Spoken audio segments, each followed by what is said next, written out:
Portugal की उबड़-खाबड़ और विशाल चट्टानों से भरी तटरेखा यूरोप की सबसे पश्चिमी सीमा रेखा है। इसके आगे मौजूद है अटलांटिक महासागर।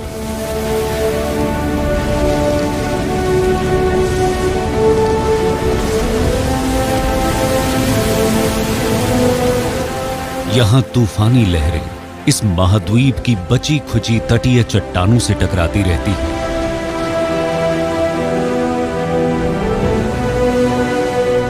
नीचे मौजूद उथल-पुथल से काफी ऊंचाई पर एक नर व्हाइट स्टॉक ने घोंसला बनाने के लिए एक सुरक्षित जगह ढूंढी है।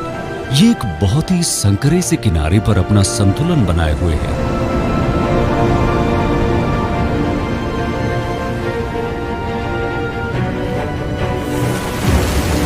ये दुनिया की ऐसी इकलौती जानी मानी जगह है जहां स्टॉक्स अपने घोंसले चट्टानों पर बनाते हैं।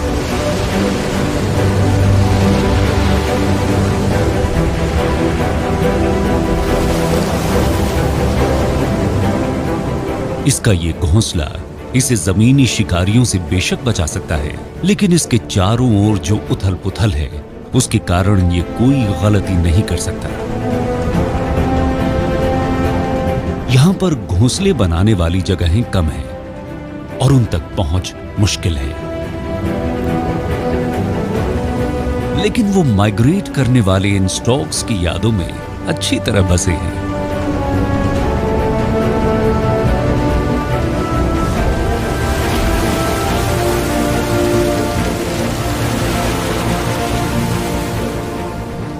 इन लगातार चलने वाली हवाओं से जूझते हुए ये मादा अफ्रीका से एक जानी पहचानी जगह है और एक परिचित साथी तक की अपनी यात्रा पूरी कर रही है।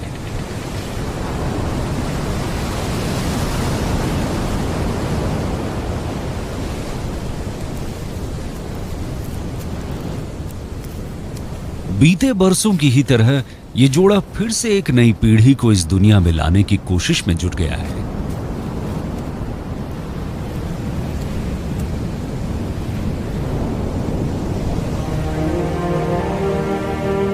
पोर्चुगल में स्टॉक्स के करीब 11,000 जोड़े रहते हैं। इन उबड़ खाबड़ चट्टानों के ऊपर इन्हें रहने में कितनी भी मुश्किलें क्यों न होती हों, लेकिन ये इन परिंदों को वही मुहैया कराती हैं जिसकी इन्हें जरूरत है,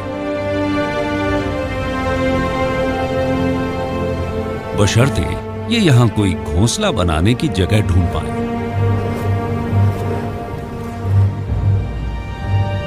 लिहाजा यहां आसमान में जगह की कमी हो जाती है और आपसी झगड़े भी होने लगते हैं।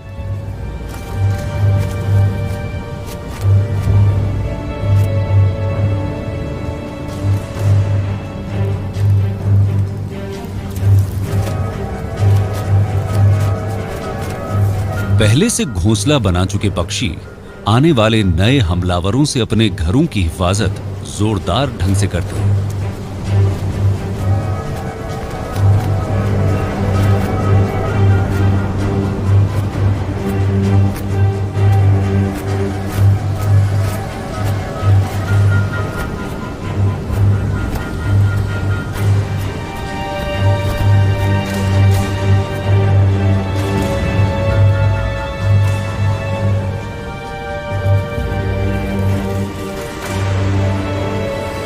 कब्जा करने की इसकी कोशिश नाकाम रही।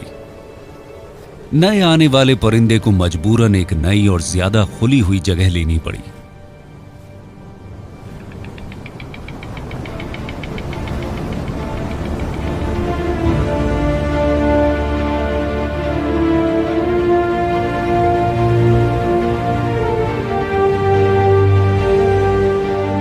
अटलांटिक की दमदार हवाएं समुद्र से नमी को साथ लेकर जमीनी इलाके की ओर उत्तरी पोर्चुगल के ऊंचे पहाड़ों की तरफ बढ़ जाती हैं। इन बादलों के नीचे यूरोप के महानतम सर्वाइवर्स में से एक छिपा हुआ है।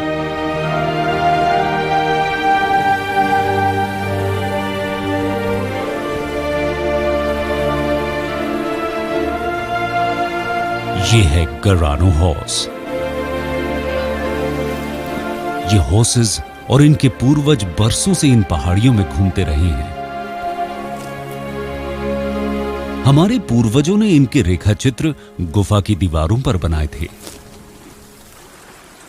इस पहाड़ी इलाके में हर साल करीब 3.5 मीटर बारिश होती है और यह बारिश करीब 150 दिन से भी ज्यादा चलती है।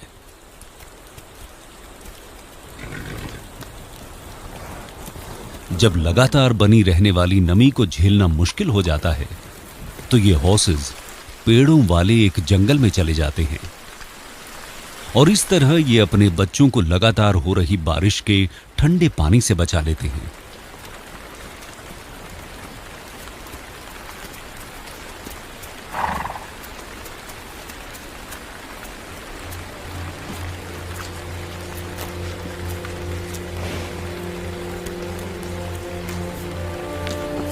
लेकिन हमेशा चौकन्नी रहने वाली मादाएं जानती हैं कि इस जंगल में सिर्फ वो ही अकेली नहीं है।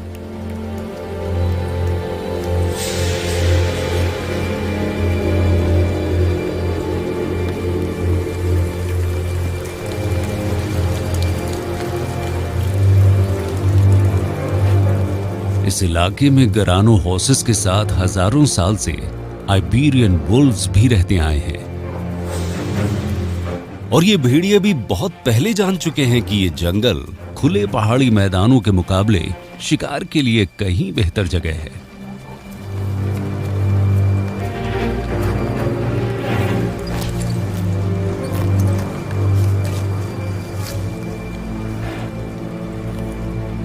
ये झुंड की तरफ आगे बढ़ते हैं। हवा इनकी उल्टी दिशा से बह रही है, इसलिए इनकी मौजूदगी पता नहीं लगती।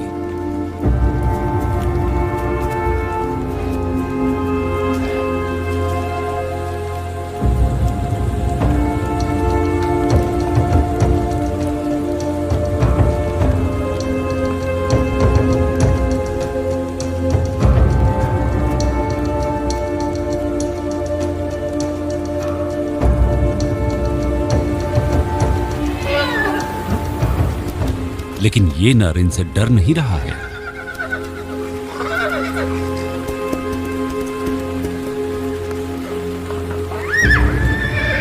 भेड़ियों का भेद खुल गया है।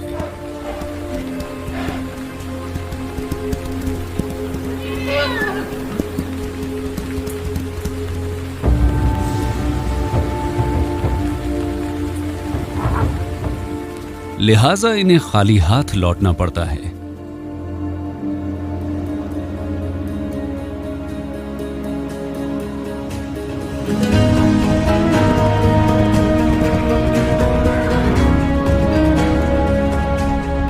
इतनी करीबी मुठभेड़ के बाद ये नर अपनी मादाओं को पहाड़ के ऊपरी हिस्से की तरफ ले जाता है।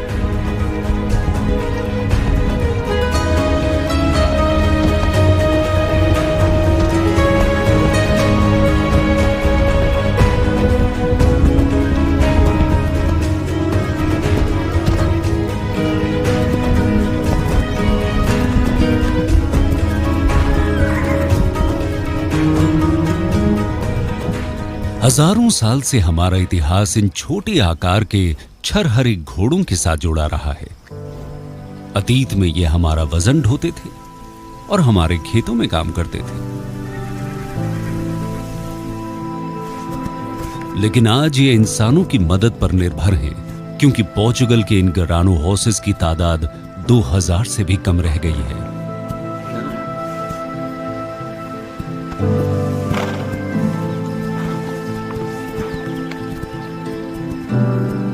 नर अपनी प्रजाति की कामयाबी सुनिश्चित करने के लिए पूरी कोशिश करता है, लेकिन गैर कानूनी शिकार, जंगल की आग और भूखे वुल्व्स के सामने इसकी एक नहीं चलती।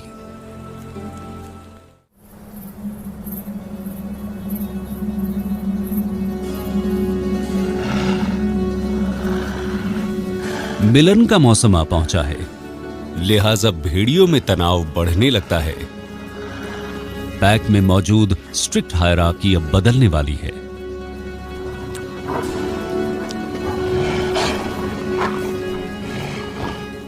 भेड़ियों के किसी झुंड में मां बाप और पिछले 2 साल के दौरान पैदा हुए उनके बच्चे शामिल होते हैं। 2 साल की उम्र होने पर ज्यादातर युवा भेड़िए झुंड को छोड़कर अपने इलाके और अपने साथियों की तलाश में निकल जाते हैं।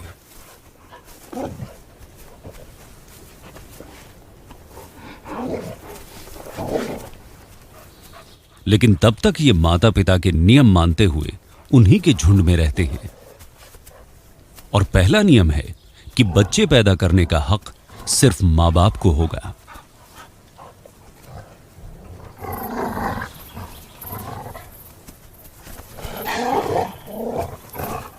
और दूसरे केनाइंस की ही तरह ये दोनों कुछ वक्त के लिए आपस में जुड़े रहेंगे।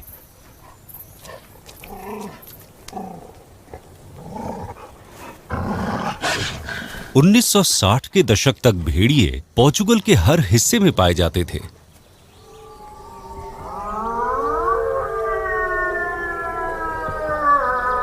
लेकिन आज ये सिर्फ इस छोटे से उत्तरी भाग में ही रह गए हैं। अगर इन्हें अपने इस आखिरी इलाके में जिंदा रहना है तो उसके लिए जरूरी होगा कि ये झुंड ताकतवर और एकजुट बने रहे।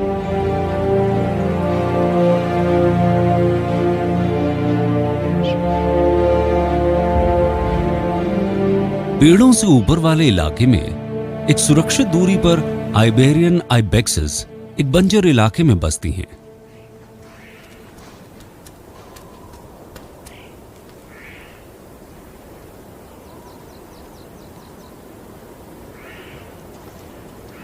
मादाएं अपने बच्चों को फिसलन भरी चट्टानों वाले एक इलाके से ले जा रही हैं। ये इलाका चारों तरफ से खुला लगता है, लेकिन इन पहाड़ों में इतनी ऊंचाई पर ये भेड़ियों से सुरक्षित हैं।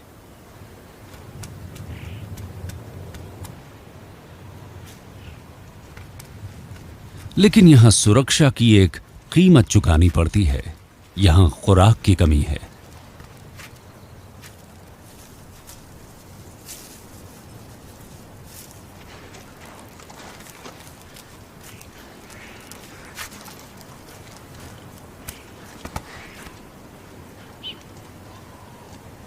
इन आइबेक्सेस को फिसलने से बचाते हैं इनके खास तरह के खुर।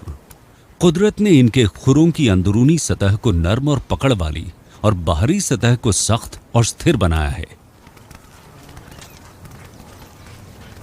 पास की ही एक ढलान पर नर इकट्ठे हो गए हैं।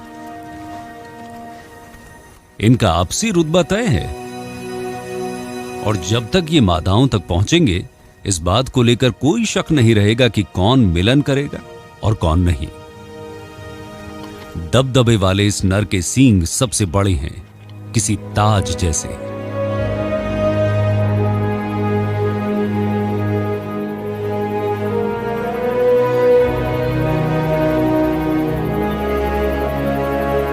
उत्तरी पोर्चुगल की उबड़ खाबड़ और पहाड़ी दुनिया में भेड़िए शिकार की तलाश में 300 वर्ग किलोमीटर तक के विशाल इलाके में गश्त लगाते रहते हैं।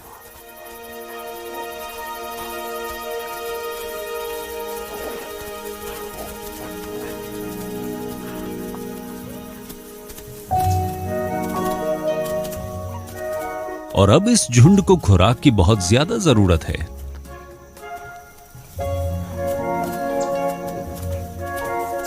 क्योंकि 2 नए बच्चे जो पैदा हो गए हैं।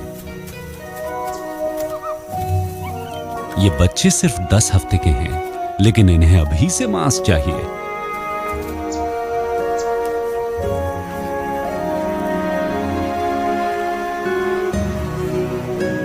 और बच्चों का पेट भरने के लिए पूरा झुंड मिलकर काम करता है।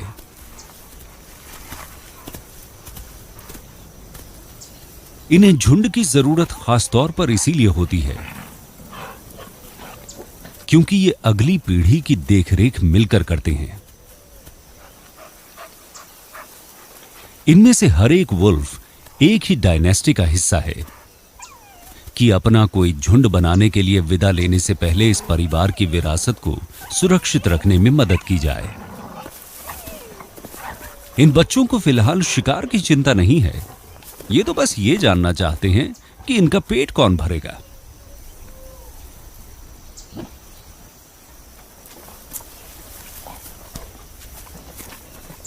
और इस हिसाब से ये एकदम सही जगह आए हैं।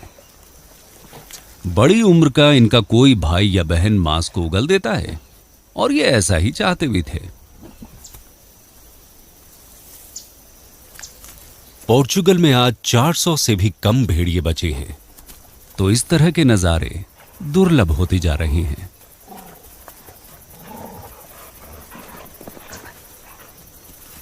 झुंड के सबसे कम उम्र सदस्यों के लिए शिकार और हैबिटेट के खत्म होने जैसे तनावों से बचने का सबसे अच्छा तरीका शायद ये है कि वो नेशनल पार्क के सुरक्षित दायरे में ही बने रहें।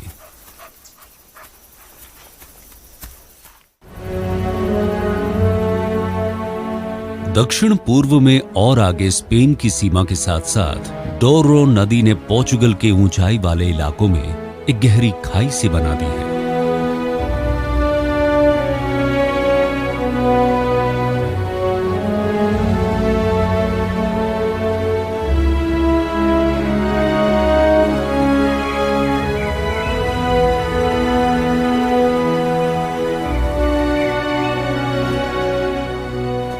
सुदूर उत्तर में भेड़ियों को जिन हालात का सामना करना पड़ता है, उनके मुकाबले ये इलाका सूखा और गर्म है। नमी को जज्ब करने की बजाय ये ढाल दमदार अपड्राफ्ट्स बनाते हैं, जो ग्रिफिन वल्चर के लिए बेहतरीन है।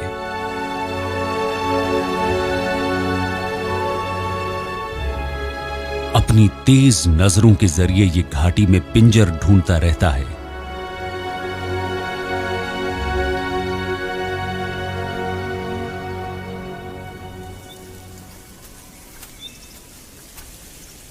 इधर जमीन पर एक लोमड़ी चूहों के शिकार में लगी है,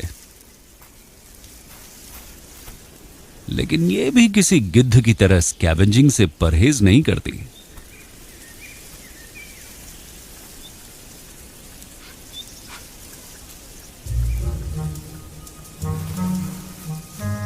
वयस्क रेड डियर को ना तो गिद्धों और ना ही लोमड़ियों से चिंता करने की जरूरत होती है।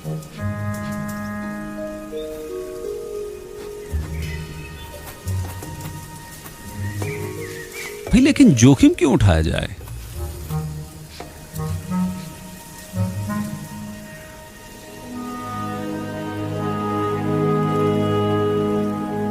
इन हरी भरी घाटियों में हिरण की कुछ पसंदीदा खुराकें भरपूर मात्रा में हैं, लेकिन इस जन्नत में भी जानवर बीमारी और बड़ी उम्र के शिकार बन जाते हैं। यही मेडो अब गिद्धों के लिए भी एक दावत मुहैया करा रही है।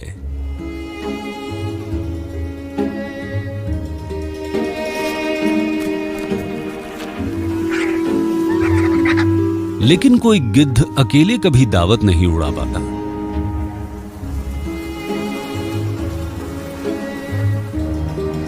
किसी पिंजर के नजर आने पर यह खबर झटपट चारों तरफ फैल जाती है।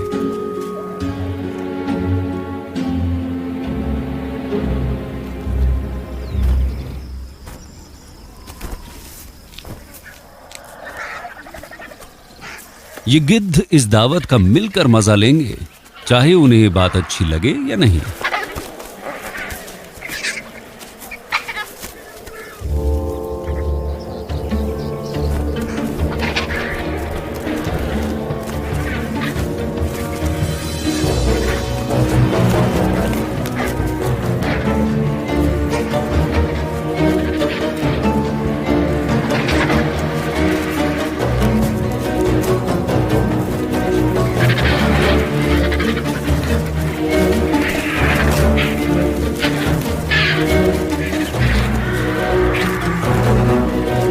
लेकिन इतनी बड़ी तादाद में होने के बावजूद ये इस इलाके में शहंशाह नहीं कहे जा सकते।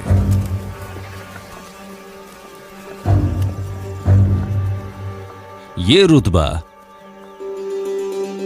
सिनेरियस वल्चर को हासिल है।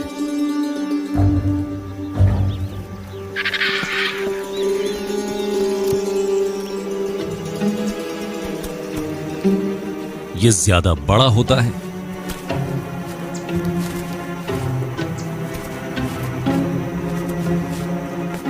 ज्यादा ताकतवर होता है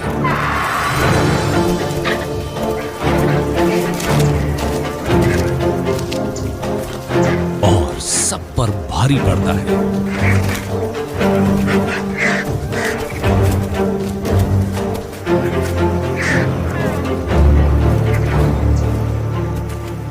और ये जब खुराक पाना चाहते हैं तो पा ही लेते हैं।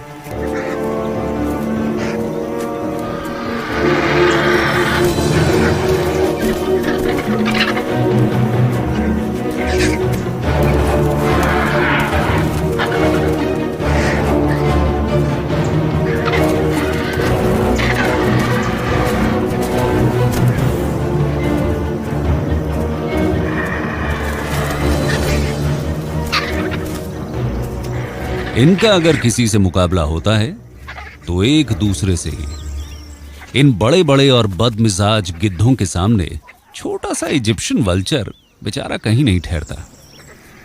तो इस दावत में सबसे आखिर में इसे ही खाने का मौका मिलेगा। जहां तक लोमड़ी का सवाल है, ऐसा नहीं लगता कि इस बार इसे कुछ ज्यादा नसीब होने वाला है।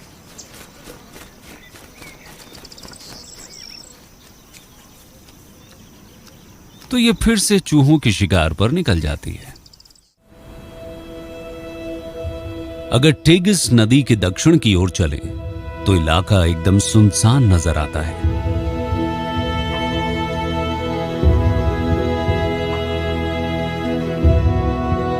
यहां कभी एक जंगल हुआ करता था, लेकिन अब 850 वर्ग किलोमीटर इलाके में मौजूद स्टेपलैंड पक्षियों के एक हैबिटेट का अहम रोल निभा रही है।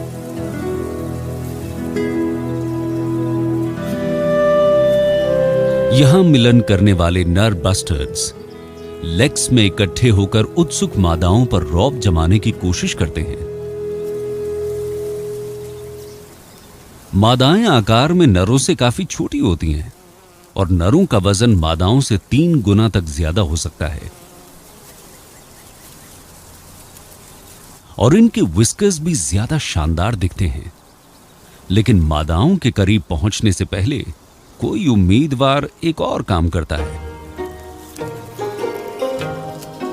नरों के लिए इन ब्लिस्टर बीटल्स की बड़ी अहमियत है। काले रंग के इन कीड़ों में जहर होता है, इन्हें शिकारियों से बचाने के लिए। लेकिन पारंपरिक चाइनीज मेडिसिन में इसे बतौर एक स्टिमुलेंट भी इस्तेमाल किया जाता है।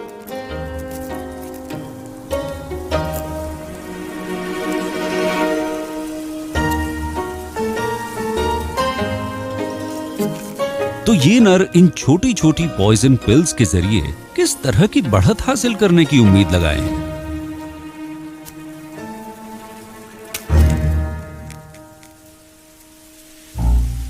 तो पता चला कि ये अपने परफॉर्मेंस को 4 चांद नहीं लगाना चाहता, बल्कि ये तो परजीवियों से खुद को आजाद कर रहा है और तुनक मिजाज मादाओं को अपनी सेहत के बारे में बता रहा है। सब कुछ ठीक ठाक हो जाने पर अब ये मादाओं की तरफ बढ़ सकता है।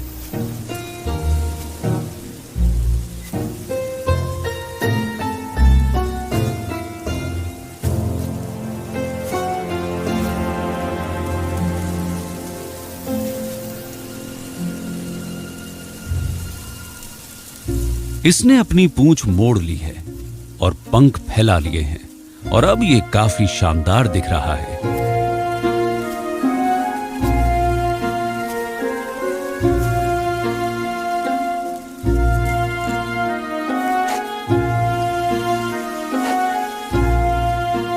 एक मादा इसमें दिलचस्पी दिखाती है।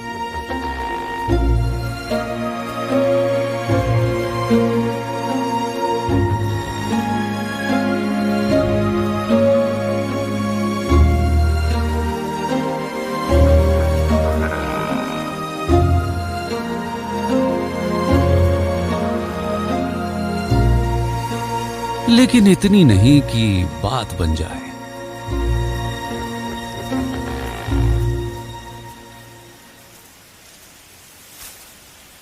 चलिए शायद अगली बार कामयाबी मिले।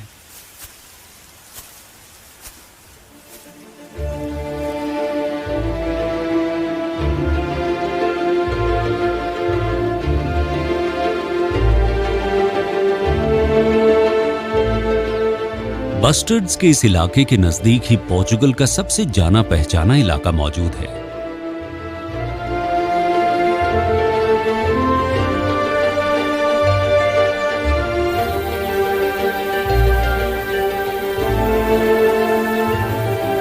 ये है एलेंटेओ का फॉग फॉरेस्ट।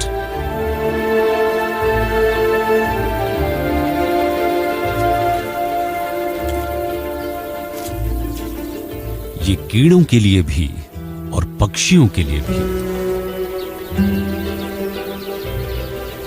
किसी जन्नत से कम नहीं है।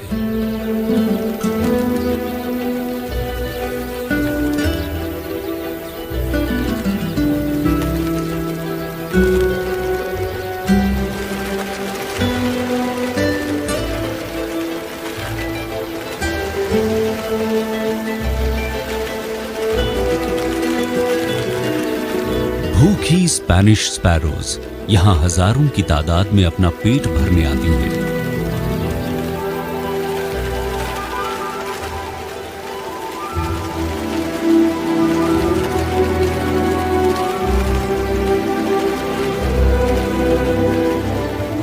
इनकी ही प्रजाति से ताल्लुक रखने वाली घरेलू गौरैया यूरोप के कुछ हिस्सों में ज्यादा दुर्लभ हो गई है, लेकिन इस प्राचीन इलाके में इन पक्षियों को चुगने के लिए पर्याप्त घास और अनाज मिल जाता है।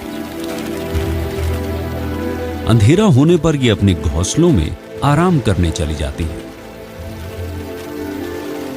ये घोंसले घास, तिनकों और पत्तियों जैसी आसानी से मिलने वाली चीजों से बने होते हैं।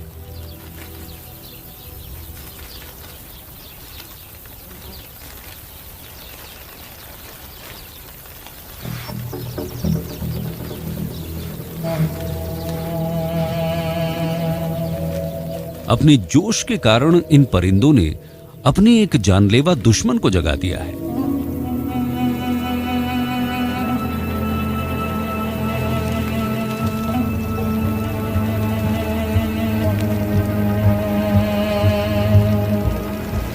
गौरैयाओं को इसका पता चल चुका है।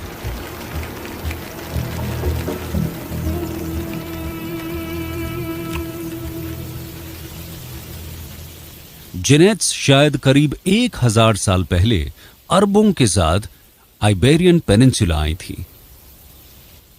लेकिन यह जीव सिर्फ एक शिकारी ही नहीं बल्कि एक चोर भी है।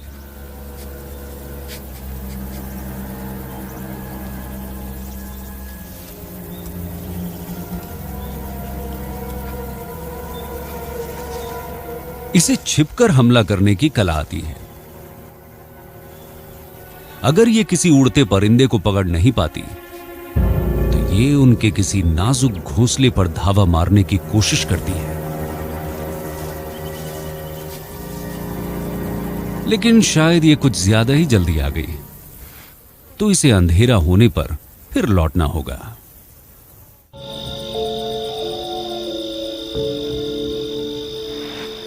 रात के किसी शिकारी के लिए यह वक्त एकदम सही है।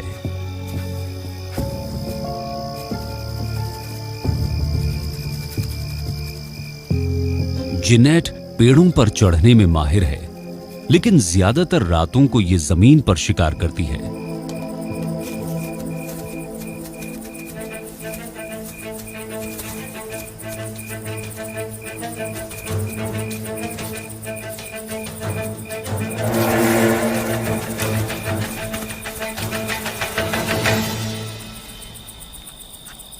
चूहा बच निकलता है।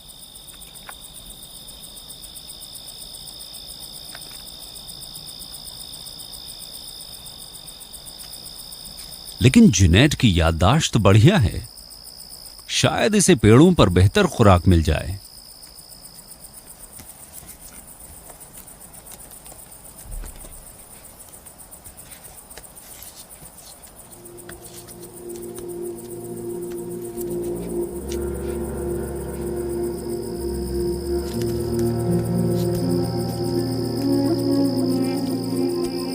अंडे देने से पहले गौरैया अपने घोंसलों में सोती हैं।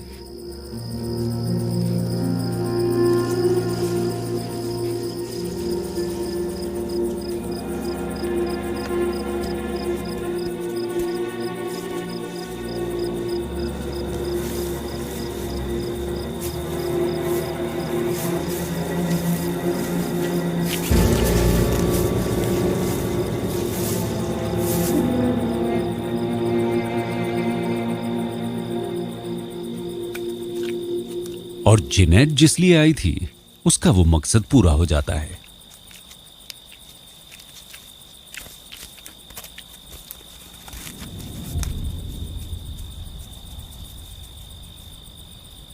सुबह इसका पेट भरा हुआ होगा।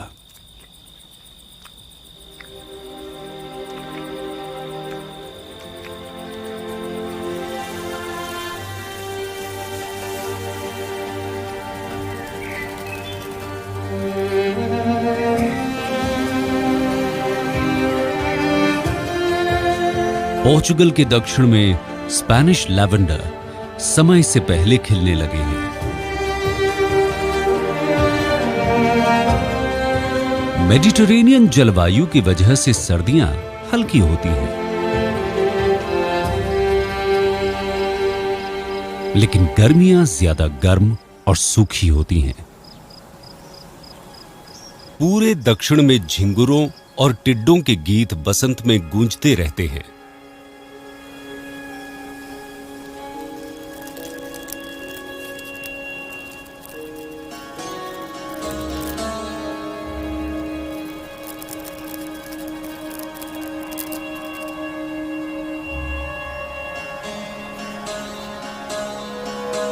टिड्डे हवा में और अपने आसपास के पेड़ों में होने वाली थरथराहट को पकड़ने में माहिर होते हैं।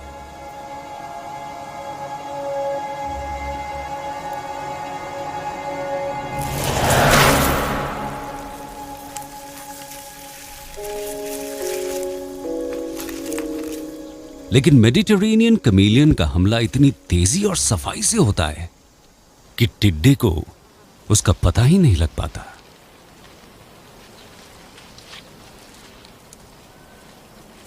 जिनेट की ही तरह गिरगिट भी पोर्चुगल के स्थानीय जीव नहीं है, लेकिन ये यहीं बस गए हैं। इस देश में और कहीं इस तरह का और कोई जीव नहीं है।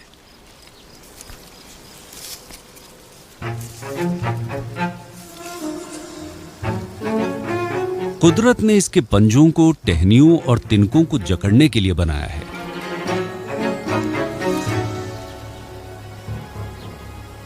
इसकी जीभ किसी गुलेल जैसी होती है जो सेकंड के भी छोटे से हिस्से में हमला कर सकती है।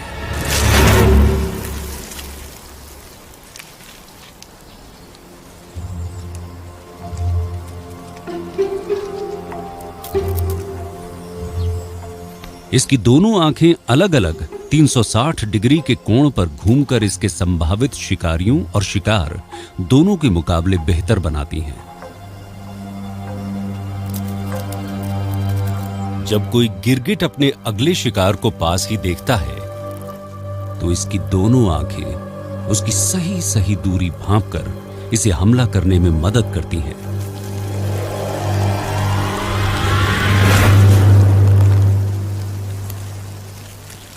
और हमला सटीक होता है।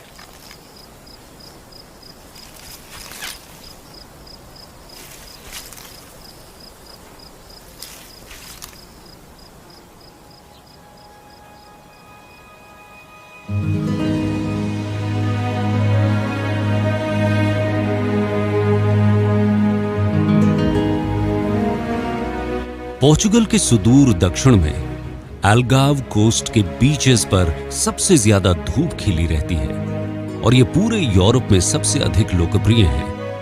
आखिर हर साल यहां 300 दिन धूप जो निकलती है।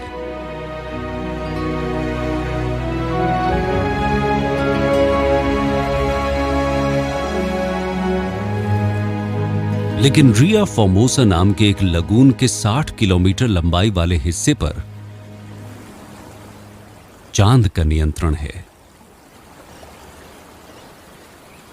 ज्वार भाटे की वजह से पानी के नीचे की दुनिया नजर आने लगती है।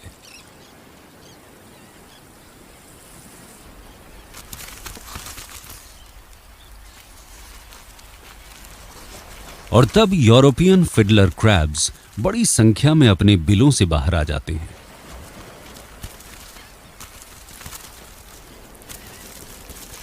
ये वक्त है पेट भरने का। मादाएं अपने 2 छोटे पंजों के जरिए खाना खाने लगती हैं। लेकिन नर का एक बड़ा पंजा एक और ही खास मकसद के लिए बना है।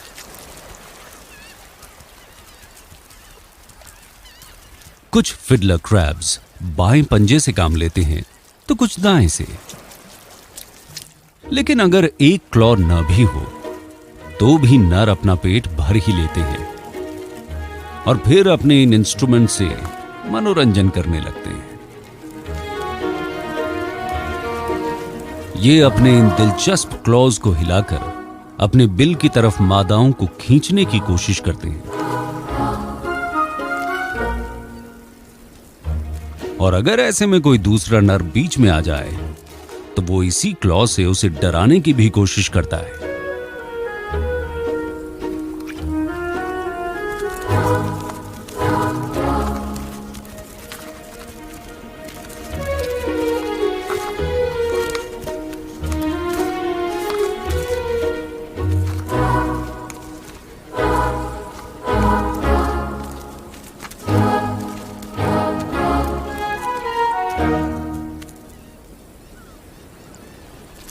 जब चांद की वजह से फिर से ज्वार आता है तो ये शो खत्म हो जाता है।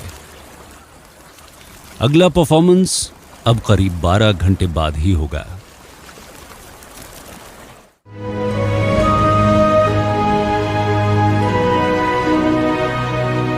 ये बड़ी बड़ी चट्टानें अलगाव के तट पर मौजूद कुछ खास निशानियां हैं।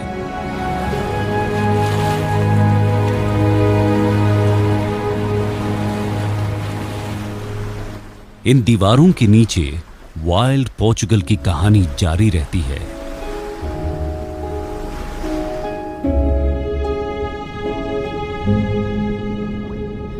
यहां एक बेहद ठंडी और गहरी समुद्री दुनिया है। ये ऐसी दरारें हैं जिन्हें पानी की सतह के ऊपर घोंसले बनाने वाले पक्षी पसंद करते हैं और पानी के नीचे मछलियां।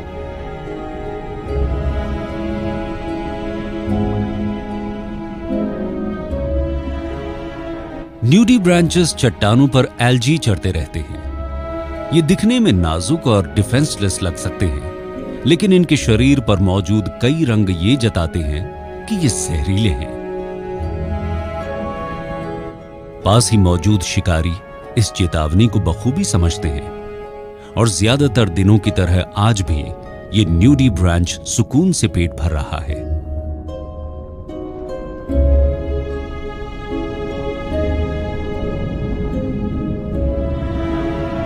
धूप वाली इस कोस्ट लाइन के कारण सीवीड और एल्जी यहां खूब फलते फूलते हैं। लेकिन सूरज से सिर्फ पौधों और एल्जी को ही फायदा नहीं होता है।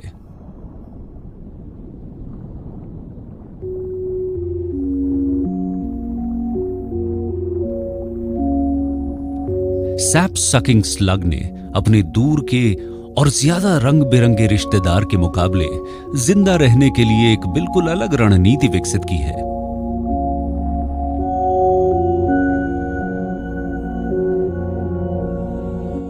ये खुद को कैमोफ्लाज कर लेता है।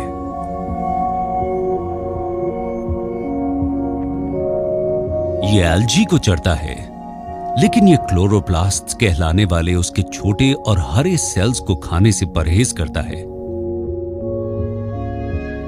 इसके बजाय ये इन्हें अपनी त्वचा में घुसा लेता है।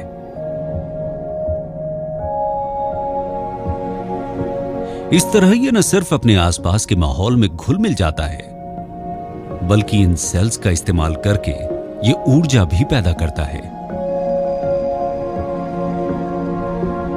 तो अपनी पीठ पर मौजूद खुराक के बल पर सैप सकिंग स्लग बिना कुछ खाए हफ्तों तक जिंदा रह सकता है। यानी जब तक सूरज ऊपर मौजूद एल्गाव कोस्ट पर चमकता रहेगा। पोर्चुगल के इस सफर के आखिरी चरण में हम वहीं लौट आए हैं जहां से यात्रा शुरू हुई थी। स्टोक की दुनिया में काफी बदलाव आ चुका है।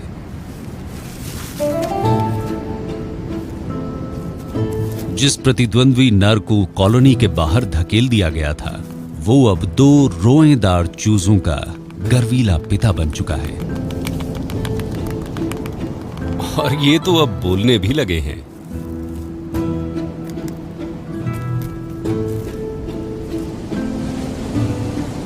पूरे समुद्री किनारे पर ऐसे ही नजारे दिख रहे हैं।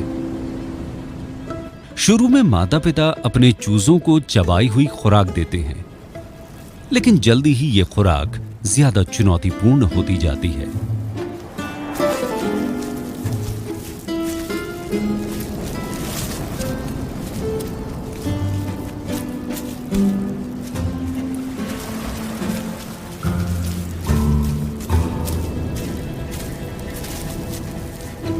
और इसे बांटना भी ज्यादा मुश्किल होता जाता है।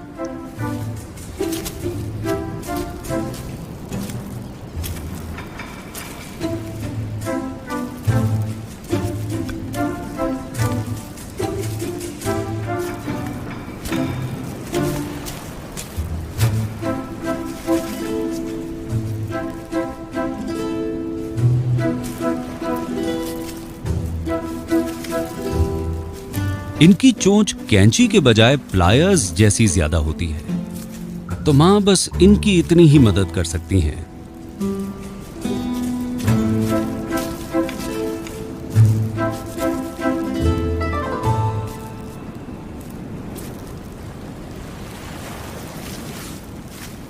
एक चूजा भूखा रह जाता है, जबकि दूसरा लंबी झपकी लेने को तैयार है।